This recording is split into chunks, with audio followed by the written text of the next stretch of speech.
Hi, I'm Rick Dior. Today we're going to go over a very common tune that you might end up playing with an orchestra or a band or even in a theater pit.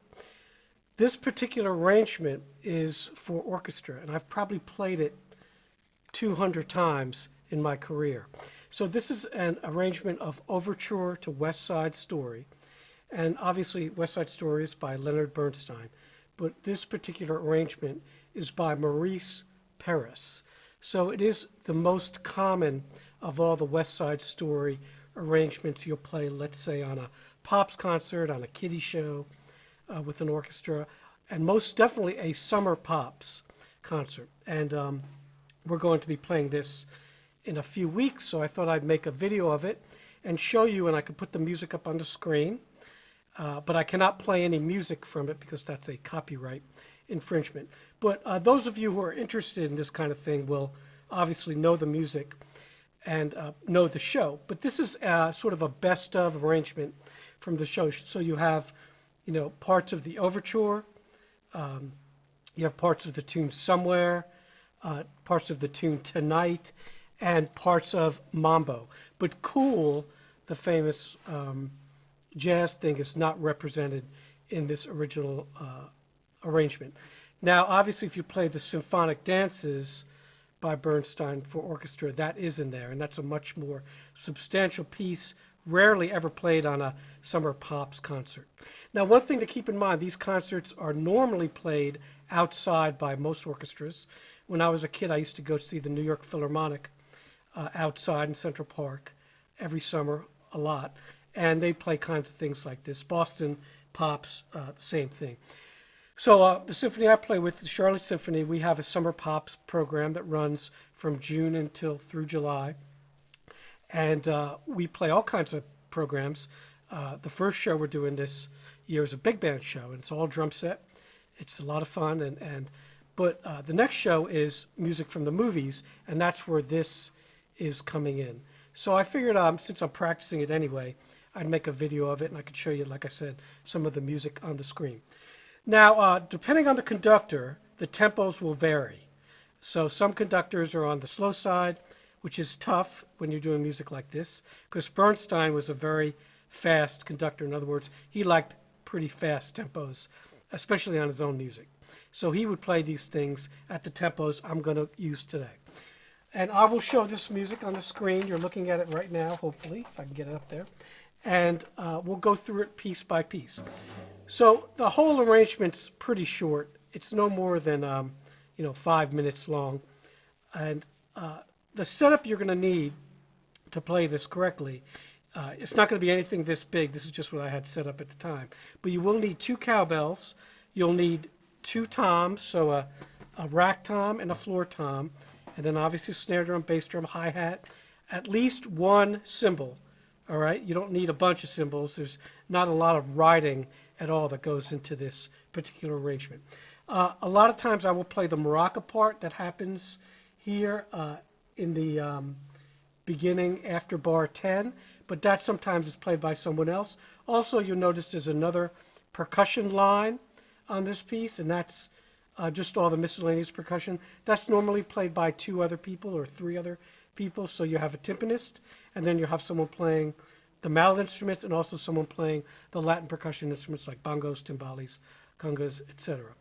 But in this particular program, since we have a fairly large section for this show, I'll just be playing drum set. But today I'll demonstrate the maraca part, which is very, very simple.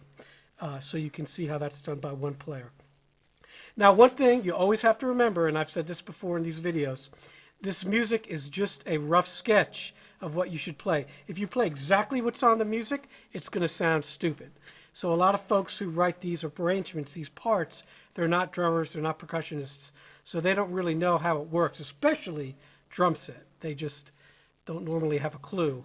So you're going to have to use your best instincts to do this. And I try to get these things to sound as authentic as possible. And you'll see that today. So what you're going to see in the music is not necessarily what I'm going to play. And I will talk about that extensively. So in the beginning, you have a cymbal and then a snare drum. You see where the snare drum is written stems up, cymbal stems down. That does change throughout the arrangement. That's very common. I like to use a small cymbal like a 16 or a 17. This is a 16-inch thin Paiste traditional. It sounds really nice for stuff like this. So that's the first thing that you play. So the conductor will just do this, bam, and you're in. So right away you got to establish that tempo. And that gets played with the brass section. So we'll put on the metronome here at 150, which is a kind of nooks and crannies tempo here. Sometimes it's slower, sometimes it's faster. 1, 2, 1, 2, 1, 2.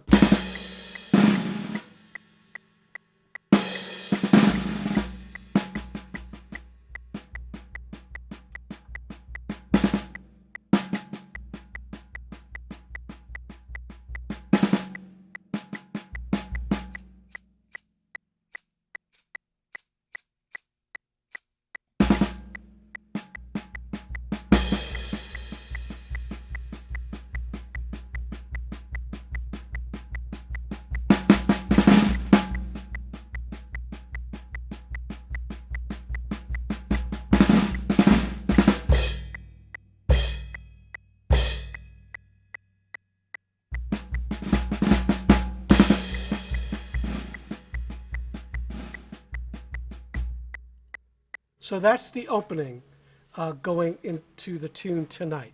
All right, so let's talk about that. We'll do this in sections. First of all, that sticking you need to play in the beginning will be left, left, right, because you got to hit the cymbal. And it's very fast. And it needs to be clean. And then right away you have this roll. All the rolls should be closed rolls. Now, one thing about this and much other Bernstein music is that it switches metric meters. So in other words, it's going from 4/4 to 2/4. So the conductor will be conducting 1, 2, 3, 4, 1, 2, 1, 2, 3, 4, 1, 2, the whole way through. All right, except for the 3/8, which is done in 1.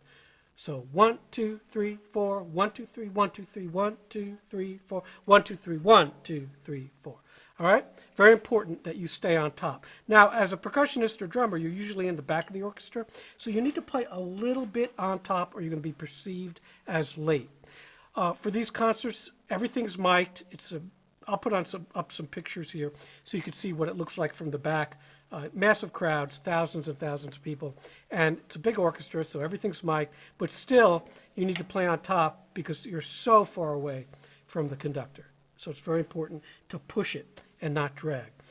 Now you also see there I played with one hand, and I have this little trap table right here, and the maraca on there. And you need to be able to play with one hand there because you need to pick up the maraca with the left hand. And the way you play that maraca is like this. So you're using your fingers, not this. Okay, because you'll get it, it'll be too long and you'll get an extra stroke. So you want to play it like this.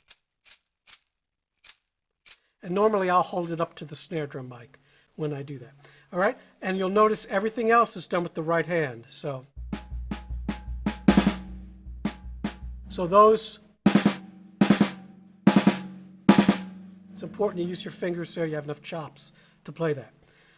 Also, you'll notice, if you could hear it on the recording, I did do a little bit of bass drum there. It's not written, so it'd be like this.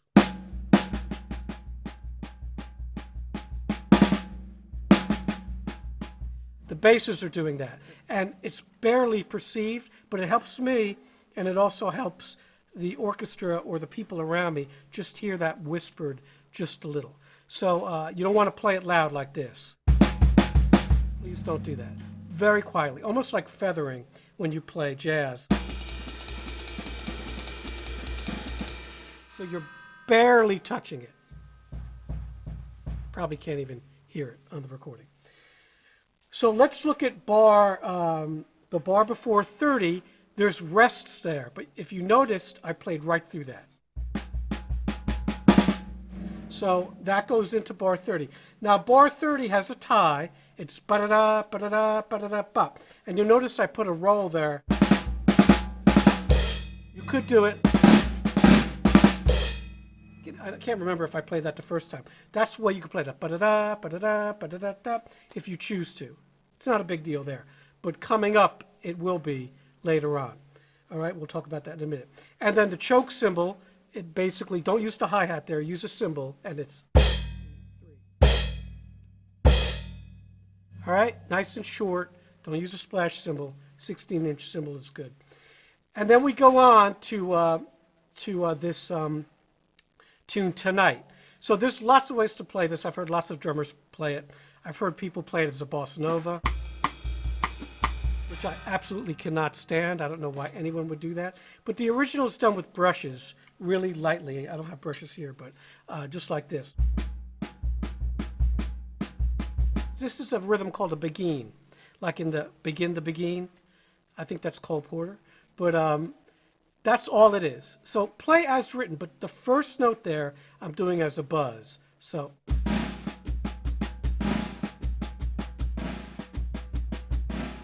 And the rest of the orchestra is going ba-da, da-da, da-da, da-da, da-da. If you listen to it, I can't sing at all, as you can see. All right, but that buzz is good there. If you want, you can also add the hi-hat like this.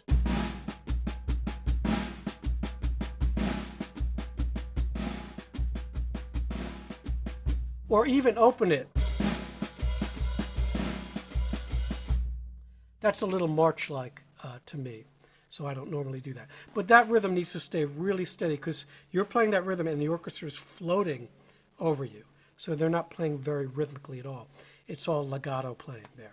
And then follow the dynamics very, very carefully.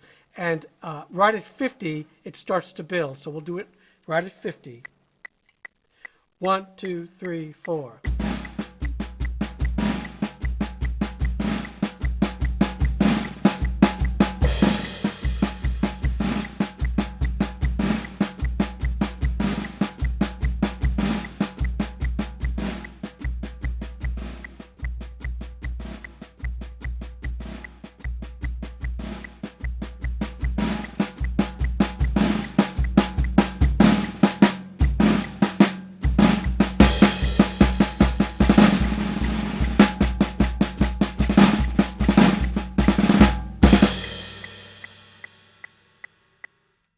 So you'll notice those rolls I added. They're not written, but that's phrasing with the orchestra. It's perfectly acceptable to do that. In fact, I recommend that you do that. You don't have to, but it just sounds better. All right, so not too tricky. Just play your dynamics, exaggerate them as much as possible. And then you got a little bit of time off here. They do the tune Somewhere, you know, beautiful tune. A little bit of vibes and timpani. That's played by the other players. And then right away, you go into the Mambo, which is sort of a difficult part of this. And I'm going to fold this over real quick so I don't have to turn pages. Now, I definitely recommend for this piece, you see how long it is, okay? So, and you're outside. So the wind's blowing sometimes, because sometimes we play like on a lake and all that stuff. I would recommend almost memorizing this, okay? I have these things sometimes memorized. But here you need to turn the page, even though the Mambo exists on the previous page. It starts, but it's just 4 bars. And you'll flip it over. You got plenty of time to do that. Also, you might want to use pieces of plexiglass. I have 2 pieces of plexiglass I put on my stand. That keeps the wind from blowing. The clips don't quite do it all the time. All right, but if it's a windy day and you have to read this, you're probably going to be in trouble. So once I turn that page, you'll have 4 bars of this Mambo. Now this Mambo, the tempo normally is around 130 to 140, which is fast. I'm going to do this at 134 today, again, split the difference. And the way it's written is not well written at all. It really has no semblance to reality whatsoever, the way it's written. So what you want to do here is just play kind of a standard Mambo. And then you need to leave your snares on, though, because you're going to see some snare drum in a minute. So.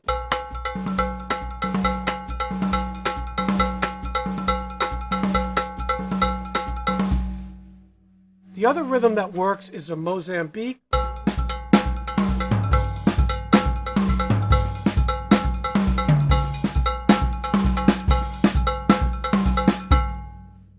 That's a really good rhythm to play too when it gets exciting, like at the end with this. This is real high energy.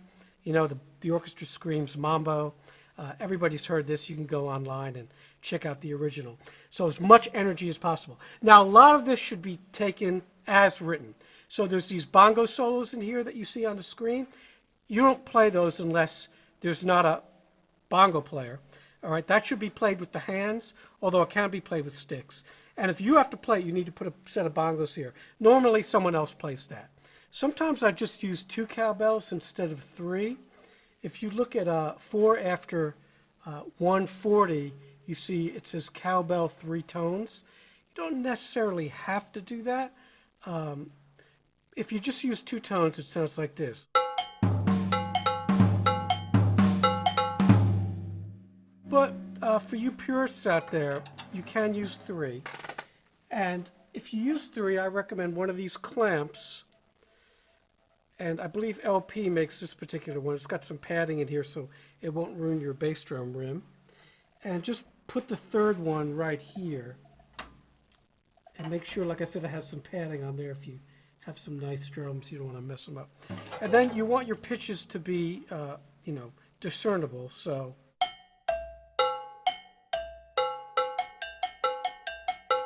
And then in this case, then the pitches would be like this.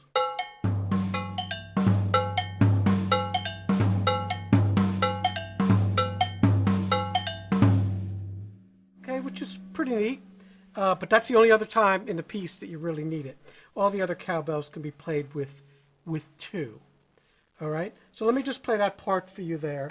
We'll play from 140. Actually, let's play from 3 before 140. 1, 2, 3.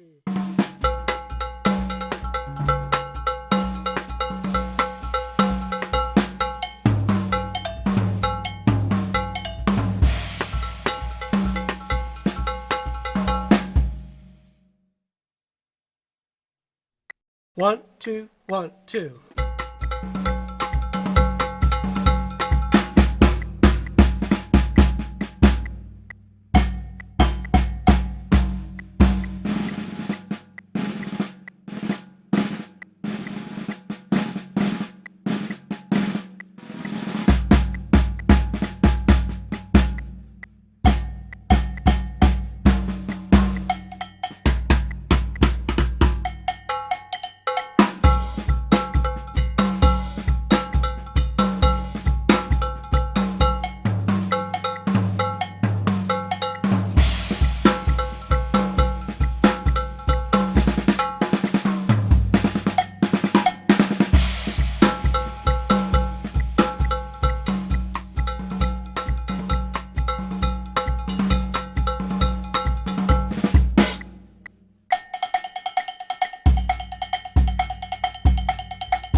One, two, 1, 2, 1, 2.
So let's talk about the way this mambo is written.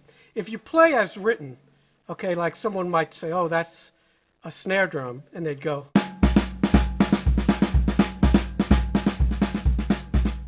Which sounds just god-awful. But you see there it says mambo ad lib, so I'm just playing a mambo.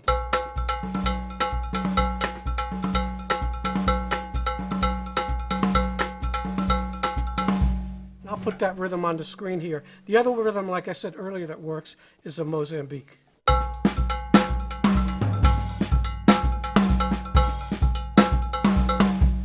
So those are kind of interchangeable, whatever feels best for you, but don't play what's written there. Now, 3 before 170 says cowbells ad lib. I like the way the one small cowbell sounds there. I've heard it played back with recordings, tried all kinds of things there. But if the rest of the guys are playing all kinds of drums there, it sounds good. So all I do is this.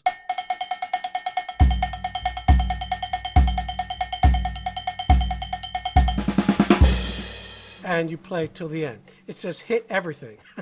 Optional. Not sure what he means by that. I'm just playing a groove there. Very important you do that because the orchestra's just holding a note and crescendoing there. And then those short notes can be played on the cymbal. I choose to normally play them on the hi-hat or the snare. So. And then you could play those last 3 on the snare drum or on the toms. Whatever you want there, you know, whatever floats your boat. So hopefully this helps interpreting some of these things. It's a really fun piece to play, but one of the more challenging things you'll have to do. Like I said, I've played this hundreds of times over these, 32 years I've played with this particular orchestra, and I play all the drum set. So it's a good gig because you get doubling, and it's fun. And the only bad thing is there's no other rhythm section members. So the basses are all the way up stage left, so you're not near them. So you really have to lay it down from the back. So I hope this helped, and we'll see you next time.